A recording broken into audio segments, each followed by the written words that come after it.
ونشهد أن سيدنا ومولانا محمدا عبده ورسوله صلى الله عليه وعلى آله وأصحابه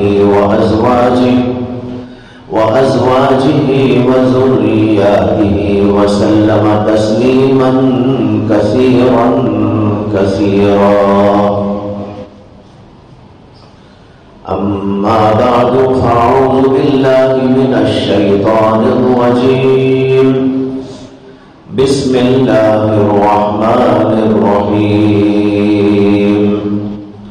إن الدين عند الله الإسلام. بزرگان محترم، اللہ تبارک و تعالی نے اس دنیا کو پیدا کیا، اس کے اندر انسانوں کو بسایا، انسانوں کی ضروریات کو فراہم کرنے کے لیے دنیا میں بے شمار چیزوں کو پیدا فرمایا.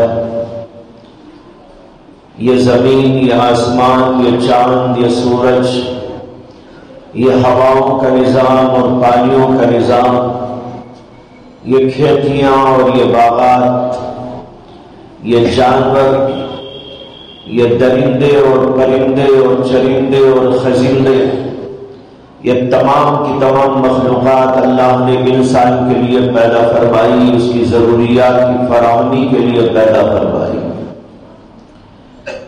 اور انسان کو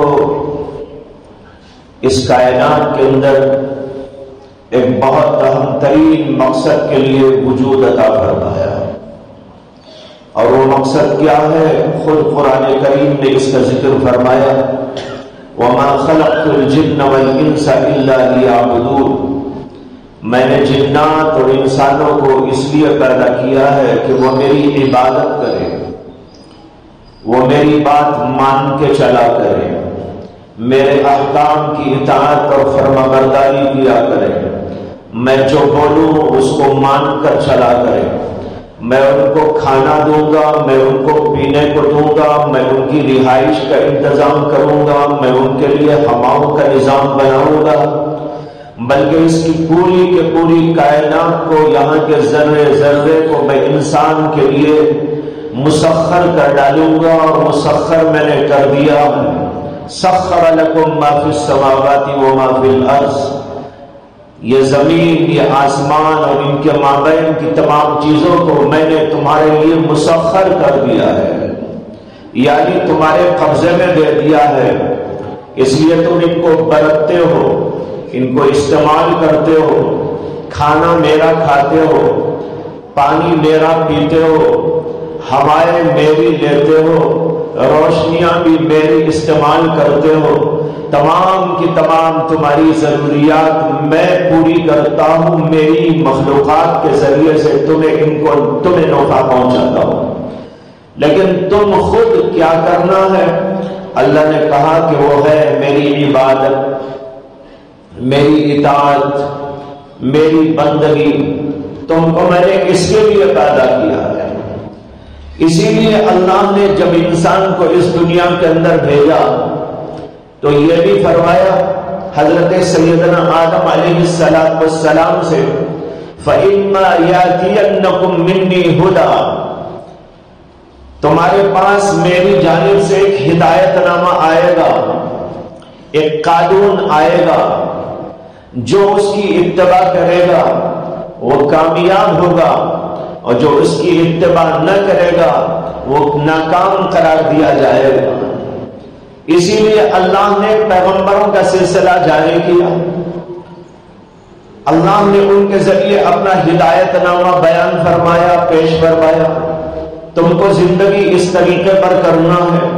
پیغمبر دنیا میں آتے رہے اور اللہ کی طرف سے یہ پیغام پیش کرتے رہے، اور یہ سلسلہ چلتے چلتے چلتے آخری پیغمبر حضرت محمد رسول اللہ صلی اللہ علیہ وسلم تک پہنچا. اور نبی اکرم صلی اللہ علیہ وسلم نے اللہ کا آخری کلام، اللہ کی آخری شریعت، اللہ کا آخری قانون دنیا والوں کے سامنے پیش کر دیا اور یہ بتا دیا کہ اب میرے بعد کوئی پیغمبر آنے والا نہیں ہے، کوئی نظام آنے والا نہیں ہے، کوئی نیا قانون آنے والا نہیں ہے، کوئی نئی کتاب آنے والی نہیں ہے، لہذا اس کو مضبوطی سے پکڑ لو اور قیامت تک تمہیں اسی پر قائم و دائم رہنا ہے۔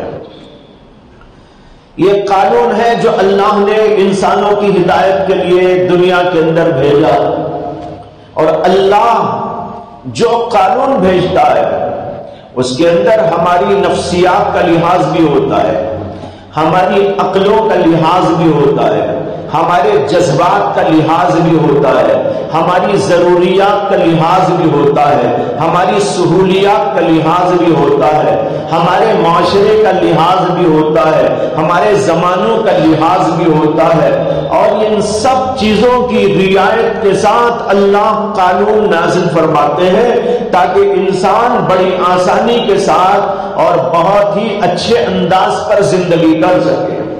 اسی لیے اللہ کے نبی علیہ الصلوۃ والسلام نے یہ اعلان فرمایا الدین یسر، دین آسان ہے، اور یہ بھی فرمایا کہ اللہ مشکلات کو پسند نہیں کرتے۔ الدین السمحہ السہلہ، آسان دین، بہت واضح دین، بڑا پاکیزہ دین، عقلوں میں آنے والا دین، نفسوں کو اپیل کرنے والا دین، ایسا دین دے کر اللہ نے بھیجا ہے، تم اس کے اوپر پابندی کے ساتھ میں چلا کرو۔ دنیا میں بہت سارے لوگ اپنا اپنا قانون رکھتے ہیں، اب اس میں کہاں تک حقیقت ہے، کہاں تک اس کے اندر تحریفات ہو گئی ہے، ایک الگ مسئلہ ہے۔ دنیا میں آپ دیکھ رہے ہیں اور خود ہندوستان کے اندر آپ دیکھ رہے ہیں کہ ایک طرف مسلمان ہیں تو اس کے علاوہ اور بہت سارے لوگ یہاں پر موجود ہیں۔ بعضوں کا تو دعویٰ ہے کہ ہمارے پاس جو موجود ہے وہ اللہ کا قانون ہے، جیسے عیسائیوں کا دعویٰ ہے، اسی طرح یہودیوں کا دعویٰ ہے، اور کچھ لوگ وہ ہیں جو یہ دعویٰ تو نہیں کرتے لیکن بہرحال اپنے کچھ رسم پر، اپنے رواجوں پر، اپنے طریقوں پر، اپنے خاص اندازوں پر وہ چلتے رہتے ہیں۔ جیسے کہ ہندو مذہب کو آپ دیکھتے ہیں کہ ان کے اندر کچھ خاص رواجات ہیں، کچھ خاص طریقے ہیں، اس کے اوپر چل رہے ہیں۔ بہرحال مسلمانوں کے پاس اللہ کا ایک قانون موجود ہے جو آتھنٹک، بہت مستند، انتہائی مضبوط، انتہائی معقول اور دلیلوں پر مبنی اور ہر طرح بالکل پاک اور صاف، جس کے اندر کسی بھی شک و شبے کی گنجائش نہیں۔ ایسا قانون مسلمانوں کے پاس موجود ہے اور مسلمان چاہتا ہے اور اس کو چاہنا چاہیے کہ وہ اسی قانون پر زندگی کرے۔ یہ قانون بہت ساری چیزوں پر مشتمل ہے، عقائد پر، اعمال و عبادات پر، معاشرت پر، اسی طرح معاملات پر، اخلاقیات پر، یہاں تک کہ اس سے بڑھ کر سیاسیات پر۔ یہ سب کا سب ہمارے دین کے اندر موجود ہے۔ دین کے اندر عقائد بھی ہیں، دین کے اندر عبادات بھی ہیں، دین کے اندر معاشرت کے احکام بھی ہیں، دین کے اندر معاملات کے اصول بھی ہیں، دین کے اندر اخلاقیات کا درس بھی ہے، دین کے اندر سیاسی اصول اور ضوابط و قواعد بیان کیے گئے ہیں۔ یہ سب کا سب مجموعہ دین اور شریعت کہلاتا ہے، اور ہمیں حکم دیا گیا ہے کہ تم اس کے اوپر قائم و دائم رہو، اور یہ انتہائی معقول ہے اور عقلوں میں آنے والا بھی ہے، نفسیات کو اپیل کرنے والا بھی ہے، ماحول اور معاشرے کے مناسب بھی ہے، انسانوں کے جذبات کی اس کے اندر رعایت بھی ہے، اس کے اندر بہت بھلائی ہے، بہت خیر اور خوبی ہے، لہذا اس کے اوپر تم گامزن رہو، اس کے مطابق چلتے رہو۔ الحمدللہ مسلمان ایک طویل زمانے کے اس سے اوپر چل رہے ہیں اور چلنے کی کوشش کرتے رہتے ہیں، لیکن ہمارا قصور یہ ہے کہ بعض چیزوں کو ہم نے خود دین سے نکال ڈالا، بعض چیزوں کو ہم نے خود نکال ڈالا، معاشرت کے اصول کو ہم نے خود خیر بات کہہ دیا۔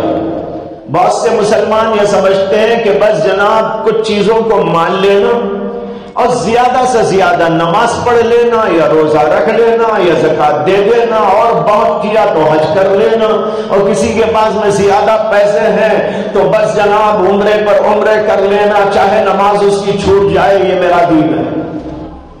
نماز تو نہیں پڑھتا لیکن ہر سال عمرے کے لیے چلا جاتا ہے، نماز پڑھنے میں غفلت کرتا ہے لیکن عمرے کی بڑی پابندی کرتا ہے۔ اللہ نے تو کہا ہی نہیں کہ ہر سال عمرہ کرو، نہ اللہ نے کہا کہ ہر مہینے میں عمرہ کرو۔ اللہ نے کہا 5 وقت نماز پڑھو، یہ تمہارے اوپر فرض ہے، لیکن 5 وقت کی نماز تو نہیں پڑھتا، لیکن جو ہے مال کی بنیاد پر عمرے پر عمرے عمرے پر عمرے کرتا ہے۔ یعنی میں یہ بتانا چاہتا ہوں کہ ہم نے دین کو کیسا بگاڑا ہے، ہم نے دین کے اندر کیسا کھلواڑ کر رکھا ہے۔ کچھ چیزیں دل کو پسند آئی تو ہم نے اس کو لے لیا، اور کچھ چیزیں ہمیں پسند آئی تو چاہے وہ فرض ہی کیوں نہ ہو ہم نے اس کو لاکھ مار دیا۔ تو کچھ چیزوں کو ہم نے دین سے نکال ڈالا، معاشرت کے اصول کو ہم نے نکال ڈالا، اخلاقیات کو ہم نے نکال ڈالا، معاملات کو ہم نے نکال ڈالا، نہ حلال کی تمیز نہ حرام کی تمیز، جیسا چاہے کما لے، جیسا چاہے الٹی سیدھی تجارت کر لے، یہ ہم نے کر لیا۔ بھائیو بزرگوں، اسی کا وبال یہ آتا ہے کہ ایسے قوانین بنانے کی لوگ کوشش کرتے ہیں کہ ہم دین پر چلنے ہی نہ پائے۔ جب انسان خود دین سے ہٹنے لگتا ہے، دین کو چھوڑنے لگتا ہے، دین کے اجزاء سے غفلت کرنے لگتا ہے، تو پھر دنیا والوں کو اللہ مسلط کرتے ہیں کہ ان کو اس طریقے پر اپنے قوانین میں جکڑو کہ اگر چاہیں بھی تو بھی نہ چل سکے دین کو۔ ایک بزرگ کے مقولے کی تشریح کر رہا ہوں کہ انہوں نے کہا جب دین سے غفلت برتی جاتی ہے تو اللہ ایسے لوگوں کو مسلط کرتا ہے کہ ہم دین پر پھر عمل بھی کرنا چاہیں تو مشکلات پیدا کر دی جاتی ہیں۔ یہ آپ جو جو قانون کے بارے میں بات ہو رہی ہے، UCC کی بات، یونیفارم سول کوڈ۔ یہ یونیفارم سول کوڈ کیا ہے؟ یونیفارم سول کوڈ کا مطلب یہ ہے کہ تمام کے تمام یہاں کے باشندوں کے لیے ایک قانون بنا دیا جائے، نہ کوئی ہندو رہے، نہ کوئی مسلمان مسلمانی پر رہے، نہ کوئی عیسائی اپنی عیسائیت پر رہے، نہ اور کوئی مذہب والا اپنے مذہب پر رہے۔ دنیا والے مل کر کوئی قانون بنائیں گے، اس قانون کے اوپر یہاں کے تمام باشندے چلا کریں۔ اب یہ دوسرے لوگوں کے اعتبار سے اس کے اوپر کیا اثر پڑتا ہے وہ بھی ایک مسئلہ ہے، لیکن سب سے زیادہ اس کا جو اثر پڑے گا وہ یہ ہے کہ ہمارے اسلامی قانون پر چلنے میں دشواریاں پیش آئے گی۔ دیکھیے ہندوستان کے اندر جو قوانین چلتے ہیں وہ 2 قسم کے قوانین ہیں۔ ایک وہ قوانین ہیں جو کرمنل لا کے تحت میں آتے ہیں، اس میں تو اس وقت ایسا ہے کہ تمام کے تمام باشندوں کے لیے ایک ہی قانون ہے، کرمنل لا کے اندر کوئی الگ الگ قانون نہیں، حالانکہ اس میں بھی ہمارا الگ قانون ہے۔ اگر کوئی آدمی چوری کر لے تو اسلام کہتا ہے ہاتھ کاٹو، اگر کوئی زنا کرتا ہے تو اس کے لیے قانون ہے کہ اسے سنسار کرو اگر شادی شدہ ہو، اور اگر شادی شدہ نہ ہو تو اس کے اوپر کوڑے لگاؤ اور 100 کوڑے لگاؤ۔ اسی طریقے پر اور بھی کئی چیزیں موجود ہیں کہ ان کے اوپر سزائیں مقرر ہیں، لیکن اس وقت ہندوستان کے اندر ظاہر بات ہے کہ ہماری حکومت نہیں ہے، اس لیے ہم یہاں کا جو قانون ہے اس کے اوپر چلتے ہیں۔ چوری کی یہاں پر سزا مقرر ہے، ڈاکہ زنی کی سزا مقرر ہے، یا کوئی ریپ کر دے تو اس کے لیے قانون موجود ہے، اور بھی مختلف چیزوں کے لیے قوانین موجود ہیں۔ اس کے اندر یہاں کے مسلمان بھی، یہاں کے ہندو بھی، یہاں کے عیسائی بھی، یہاں کے تمام باشندے بھی یکساں کوڈ پر قائم ہیں۔ کرمنل لا کے تحت جو بھی قانون ہے وہ سب کے لیے یکساں ہے۔ ایسا نہیں کہ جناب ہندو چوری کر لے تو اس کے لیے الگ قانون ہو، مسلمان چوری کر لے تو الگ قانون ہو۔ اس وقت ظاہر بات ہے کہ ایسا نہیں ہے، اس میں تو ہم سب یکساں طور پر چل رہے ہیں۔ اب ایک چیز رہ گئی تھی، وہ تھی سول کوڈ، یعنی اپنے اپنے انداز پر زندگی کرنے کے مسائل۔ اس کے اندر کچھ چیزوں میں ہمیں چھوٹ دی گئی، جن کو ہم کہتے ہیں مسلم پرسنل لا۔ اگرچہ پرسنل لا جو کہتے ہیں وہ تو ایک چھوٹا سا قانون ہے، پرسنل لا کا معنی ہے فیملی قانون، یعنی فیملی سے متعلق جو قوانین ہے وہ عبادت کا قانون بھی ہے، اس کے علاوہ اور بھی بہت سارے قوانین ہیں، معاملات کے قوانین ہیں، حلال کیا، حرام کیا، اچھا کیا، برا کیا، تجارت کیسے کی جائے، کیسے نہ کی جائے، یہ بھی قانون ہے اسلام کا اور مستقل قانون ہے۔ اس کے اندر ہم لوگ اپنے اپنے طور سے تو عمل کر رہے ہیں، لیکن جہاں تک قانون کا مسئلہ آئے گا تو آپ کو کوئی مسئلہ کورٹ میں جا کر حل کرنا ہوگا، تو وہاں پر آپ کے لیے الگ، دوسرے کے لیے الگ کوئی قانون نہیں ہے، اس میں بھی سب کے سب عام ہے۔